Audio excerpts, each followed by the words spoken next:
Howdy! And once again, welcome to the veritable edge of Western civilization, Venice Beach, California. This is one of the reasons why it's called Venice.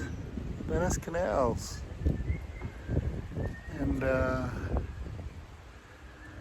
got something to show you. It's been a very eventful week and very, very eventful couple of days, and things are going to accelerate pretty quickly over the next week or so. So Friday was a really busy day.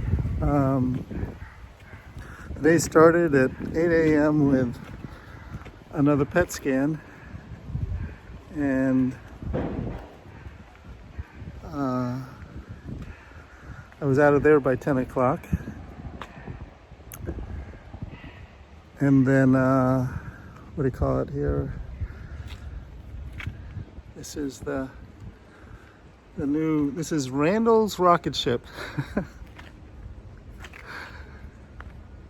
See that it's actually registered and smogged and all that. I did that yesterday afternoon. And then this was Randall is letting me use his spare rocket ship so I can make it to the radiation chemo appointments. And I got to, wonderful thing, my sister, weird coincidence, my sister hasn't had a car in 3 years. She came to visit last weekend. My friend Rita was able to find her because Rita's like superpower is one of her superpowers is being able to find shit on the internet. She found my sister's dream car for a really good price, and so we were able to hook her up, and it was right here in LA, and so we were able to go and get it, and that made it possible for her to give me a ride up to Santa Cruz to pick up Randall's rocket ship. And so yesterday was really weird because both my sister is up in Pacifica, up in the Bay, San Francisco Bay, and she's at the DMV, and I'm down here in Torrance at the DMV. We're both doing the same thing. What are the chances of that kind of, getting us both getting cars on the same day? It's just really weird. But yeah, I had to use, it cost about $250 to get it registered and insured and all that kind of stuff from the GoFundMe money. Worthwhile investment indeed. So this is going to just get me to and from. Can't really sleep in it. I mean, I can sleep in it. You can sleep anywhere, but I can't really stretch out in it or anything. But no complaints. I am a blessed creature, and thank you. Shout out to Randall and a couple other people. My friend Rita, this is her house right there. And she's, she bought back in the 60s, 70s, something like that, and has been renovating, made it into this really wonderful place. Very welcoming, very warm. And she made a little room for me up front for writing. And now the good news is I'm like 2/3 of the way through the final rewrite for the next book, the Natural History of Life and Death. So then yesterday, Friday, I should say today, is February 8th, 2020.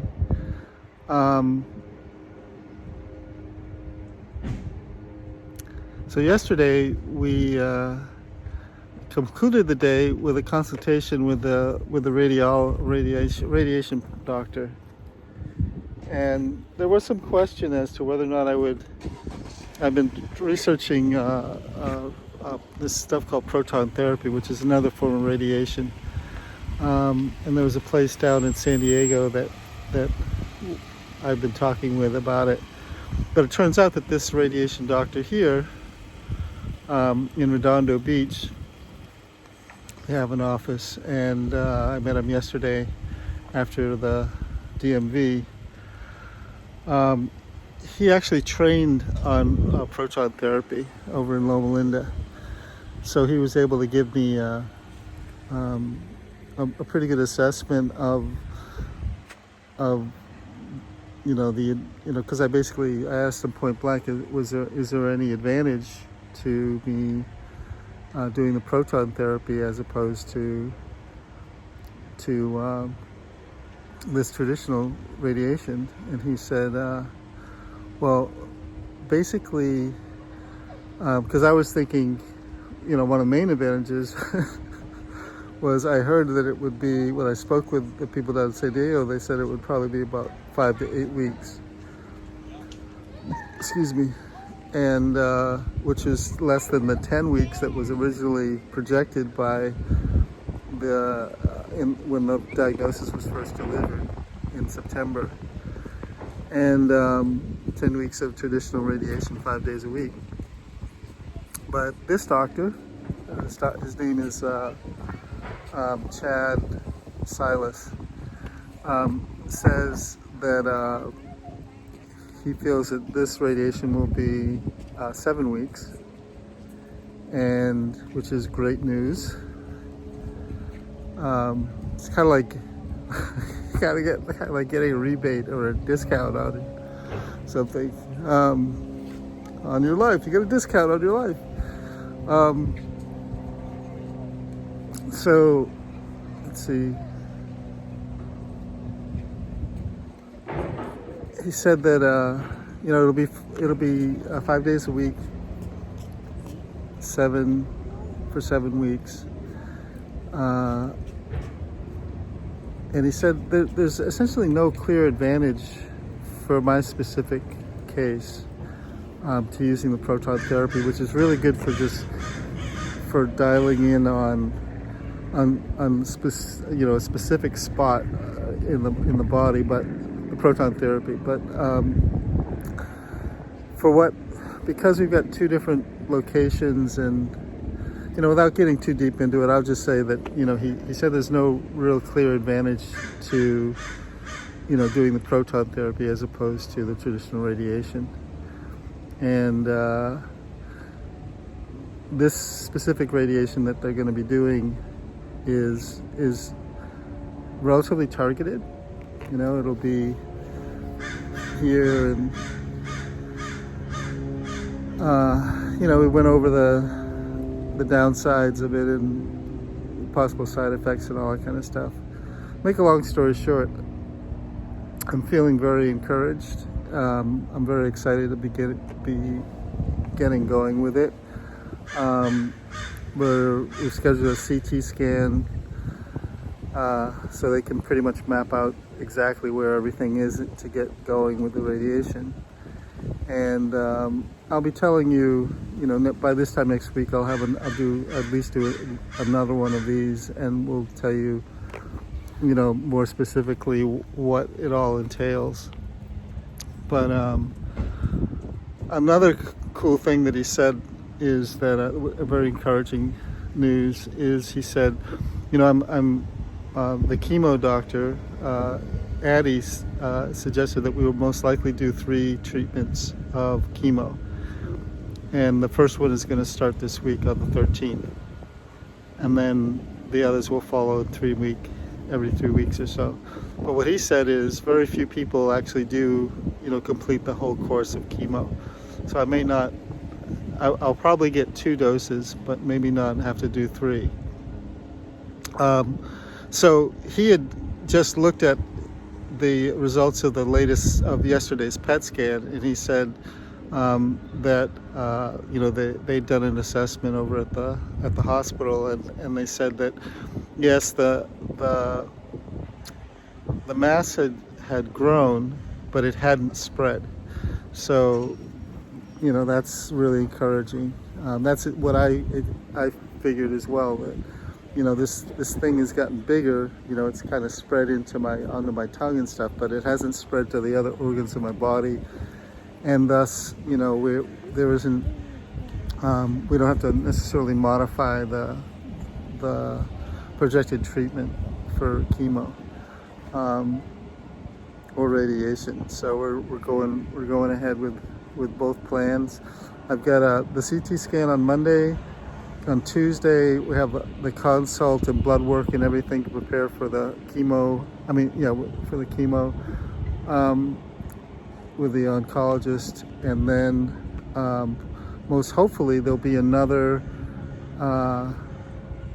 consultation after the CT scan with the radiation people, because we want to do both concurrently as closely as possible. So I think 13th is Thursday. It's my mother's birthday. Happy birthday, Mom, wherever you are. And that will be the chemo on Thursday, and hopefully the radiation will start shortly thereafter, if not Wednesday, Thursday, or Friday, or something like that. Don't want to wait till next week. I want it all to be happening. I want to get going with this. The sooner we get going, the sooner we get through it. As far as side effects, so here's the game. See my bald spot? Let's see how many dreadlocks can David maintain through this chemoradiation treatment. The good news is, he said that you probably won't lose any hair up here, but you most likely lose this, because we're radiating this part of the body. We'll probably lose this. I'm like, that's okay, man. That's a worthy sacrifice, and probably some in the lower back down here. So we'll see.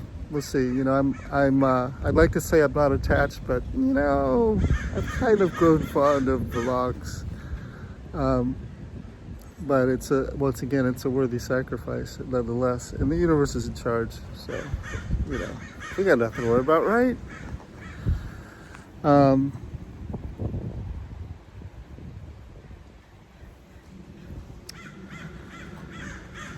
So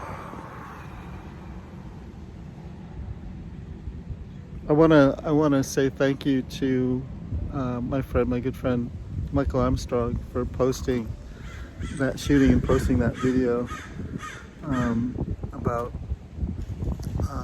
I don't know, man. He just tooted my horn and told people about my GoFundMe page, and I wrote him back that it's really interesting to hear how other people perceive you. It's just like it's not something that you get every day, and it was to see. It came as a complete surprise. He didn't tell me he was going to be doing it. We haven't spoken in a couple of weeks. So it was really wonderful and odd to, see this magnificent gift of somebody just kind of sharing what you mean to them, to the world, and what you've meant to them, the impact you've had on their life. It was really very moving, and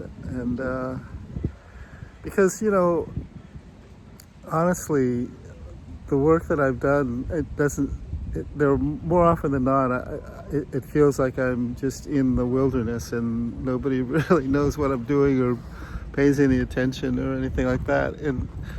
But not that would matter about me doing it. I'm still going to keep doing the work. It's just that when you reach points where you realize that you've actually had impact on people, and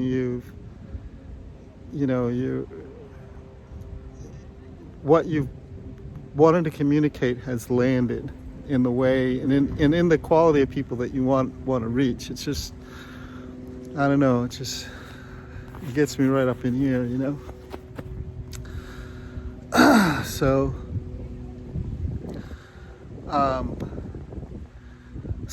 from here, things are going to get a little weird. Some things are going to get worse, and some things are going to get better. The worst part is, I'm gonna keep trying to do these. I may, lose my ability to talk very much for a little bit as things dry out, and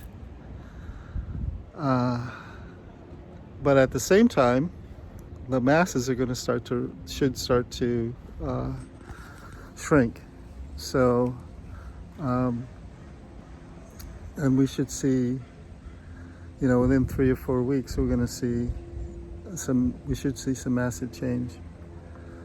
All points, everything points to, once again, we're on the potential for 100% cure, and we're still in that window. So let's just hold that too. And for anybody that missed any of the more recent videos, what's happened is, for no apparent reason, the cancer started to accelerate in January. Over a 3-week period, all my wiggle room went poof. And I very clearly got to a point where I could see that if all the things I was doing, nothing was actually doing anything to shrink or stop that growth. And I saw very clearly that if I didn't do something to begin to stop that growth or get it to retreat, I would very likely be dead within 2 to 3 months. And that death would be a very painful one, and very messy, very just, and pointless. Just plain, unnecessary, So I hope you never get to have to have that kind of moment. But it became very clear to me. I could just see it clear as day. I kind of as it was growing, as it was accelerating, I was like, because I couldn't tell if it was, I knew something was changing, and I couldn't tell if it was the stuff that I was doing, or the protocols I was doing was having a positive effect or a negative effect or whatever. I just couldn't tell. But I waited an extra couple of days before I contacted the doctor, and just to be sure, because sometimes things get worse before they get better. But no, this was just things getting worse.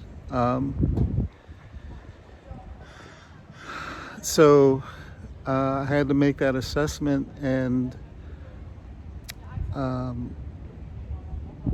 it was, I don't know, it's kind of a sacred moment,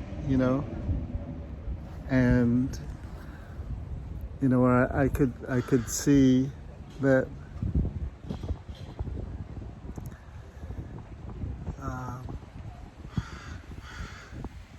the calculus had changed, and there was no more no more room for experimenting with therapies or anything. The fact that my body is in such great shape is a testament to all that I have done, cleansing and fortifying my system and everything. I'm down to between 171 and 174. Today I was 174. Yesterday I was 171. But I ate a big meal last night, so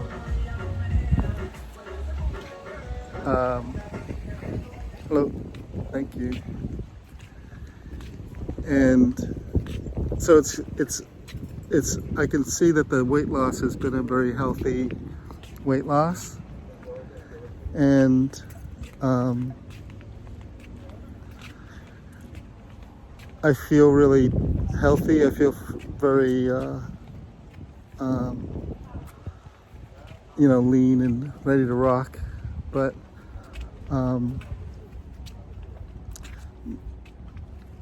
except for, you know, the obvious, right? And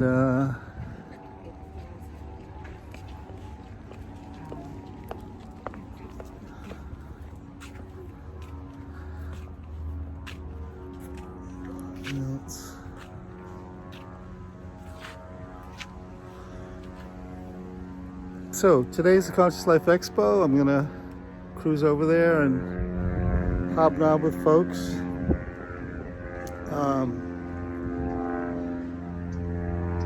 This week we start the epic journey, and I'll keep you posted. Really hoping to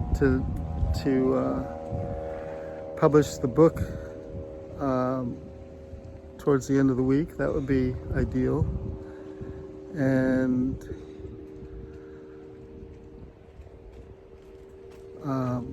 oh yeah, I forgot to tell you this part. So when I went and picked up the car on was it Wednesday, up in Santa Cruz, or north of Santa Cruz, at Boulder Creek actually. I drove right back.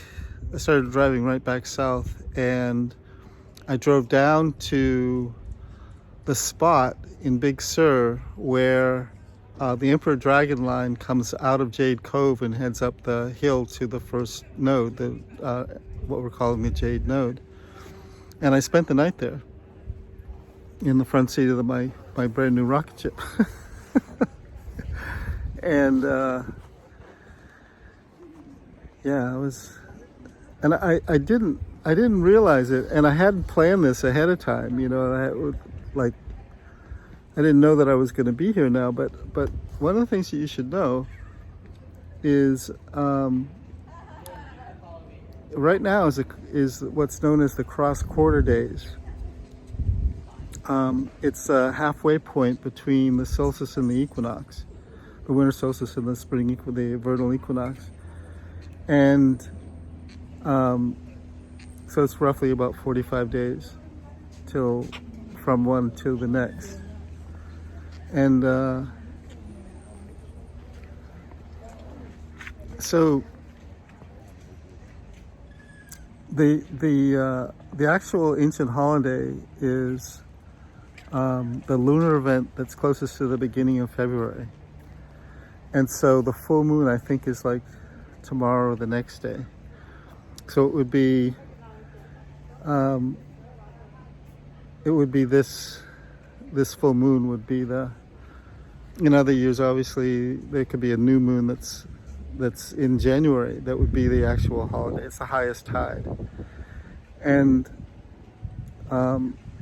so it's really interesting that without consciously planning it, that I made it to the Emperor Dragon line to be there and to dream there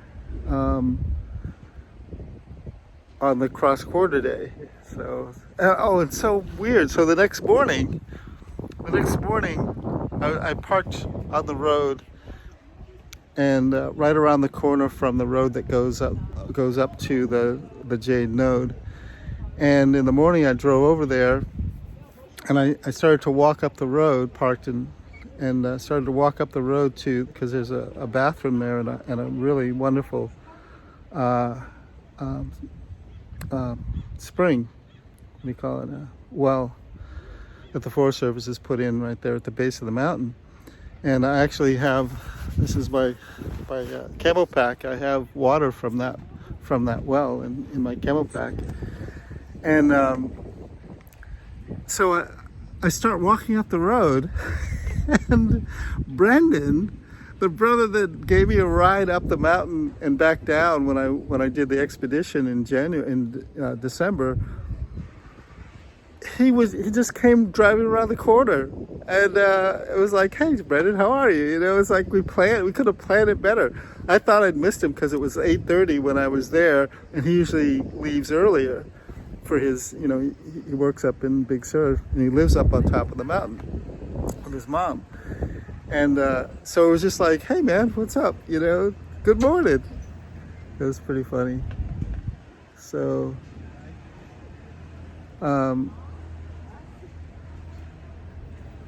it's beautiful, beautiful experience. And yeah, so things are happening on that score, and just thought I'd fill you in on that. And I'm sure there's always stuff that you forget when you do these, you know, and you're like, oh man, I should have mentioned this or that or whatever. Thank you to everyone that is donating to the GoFundMe thing, because I still need it, and can make positive use of those funds. I'm still, you know, trying to get my own personal housing, as opposed to, you know, leaning on somebody else. I actually looked at two places this week.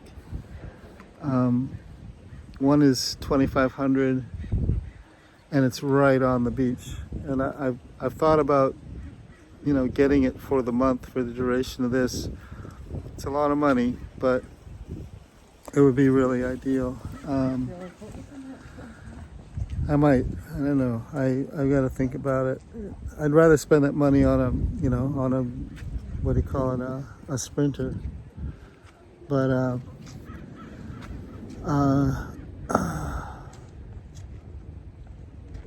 they want 2,500. Excuse me. They want 5,000. You know, 2,500 for the deposit and 2,500 for the per month. And I don't have the 5,000 right now, but I could do a month there. I looked at another place. There's another place that's not on the beach, but it's a couple blocks away in an apartment complex. They have a hot tub. It's about, what is it, 1950 plus 580 for deposit.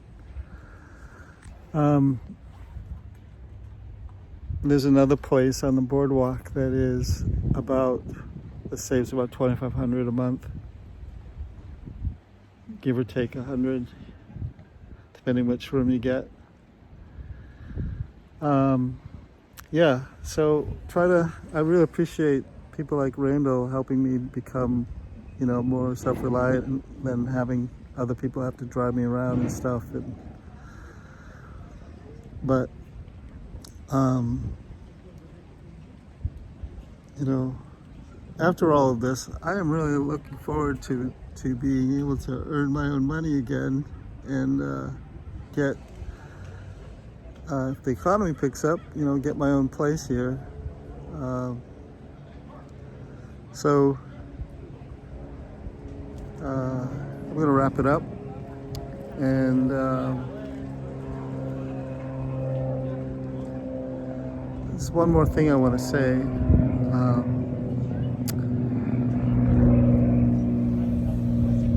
Last night, after, you know, that incredible day of getting shit done, came back here to Rita's place, and relaxing and watching television, and she got a phone call. And I don't know if you've ever heard of this brother.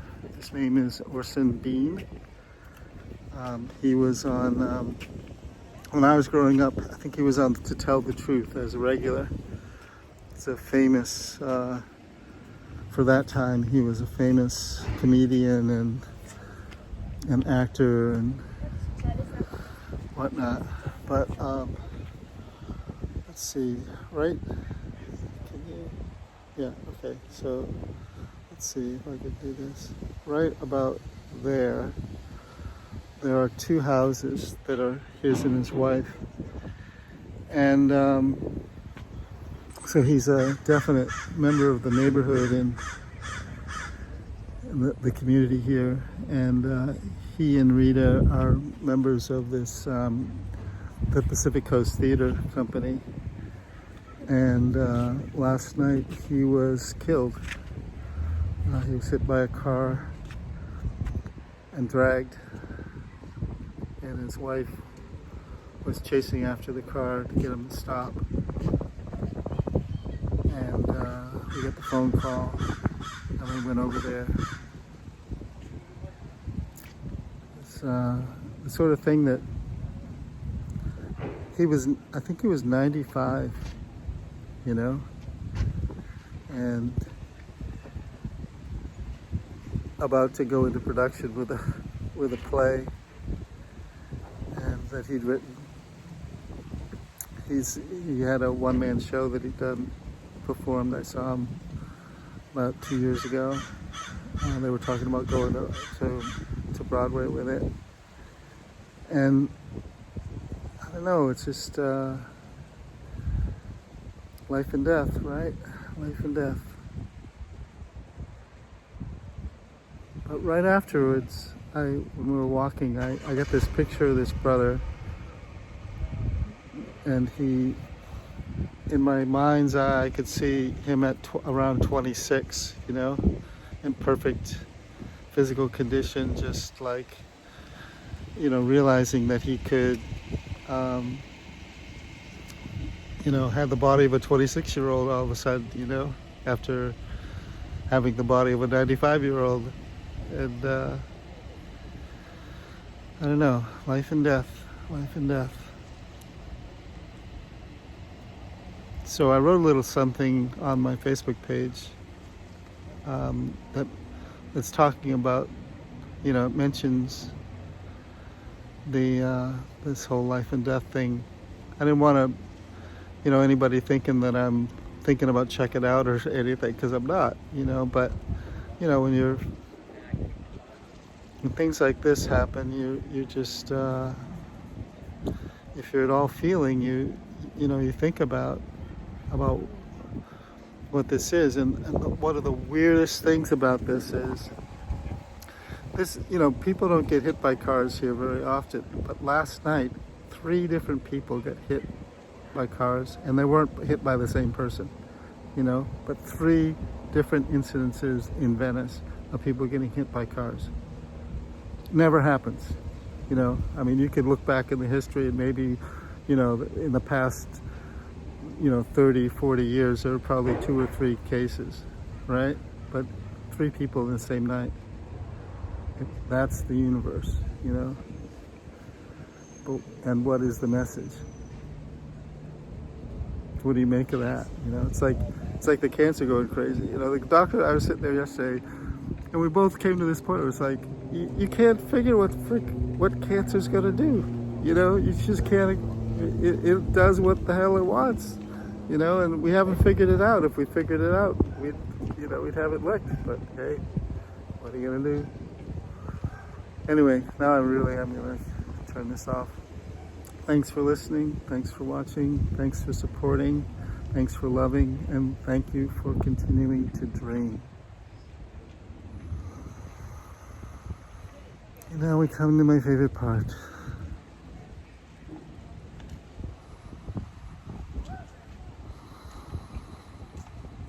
This is me beaming love at you.